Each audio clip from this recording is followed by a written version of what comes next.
నమస్కారం అండి. నా పేరు మణికంఠ. నేను బీటెక్‌లో త్రిబుల్ ఈ బ్రాంచ్ చేశాను.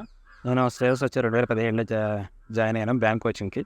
నేను 2018లో ఈ ఏఎల్‌పీ అండ్ టెక్నీషియన్ నోటిఫికేషన్ ఒకటి రిలీజ్ అవుద్ది. ఆ నోటిఫికేషన్ కూడా రాశాను. అది ప్రిలిమ్స్ రాసిన తర్వాత మనకి మెయిన్స్ నుంచి మన శ్రేయస్ వాళ్ళు ఎగ్జామ్స్ కండక్ట్ చేస్తున్నారని తెలిసింది. అవి కూడా నేను రాస్తా ఉండేవాడిని. మెయిన్ వచ్చేసి బ్యాంక్స్ రాస్తాను. అప్పుడప్పుడు ఇవి కూడా రాస్తా ఉండేవాడిని.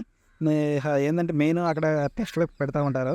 ఆ టెస్టులు వచ్చేటప్పటికి మనం డైలీ రాసి వాటిని ఎక్కడెక్కడ ఏ సెక్షన్ అనేది మనం బ్యాక్ అవుతున్నాం అనేది తెలుసుకొని వాటికి ఎఫ్ఏకి కలిగి వాటికి కూడా సెర్చ్ చేసుకుంటే బాగుంటుంది. మన శ్రేయస్ సార్ కూడా బాగా షార్ట్ కట్స్ అయినా బాగా చెప్తారు. ఆ షార్ట్ కట్స్ వల్ల ఏంటంటే మీకు తక్కువ టైం కన్జ్యూమ్ అవుతుంది, తొందరగా రిజల్ట్ వస్తుంది అనమాట. మీకు శ్రేయస్ సార్ ఇన్స్ట్రక్షన్ తీసుకోండి. అందరికి ఆల్ ది బెస్ట్.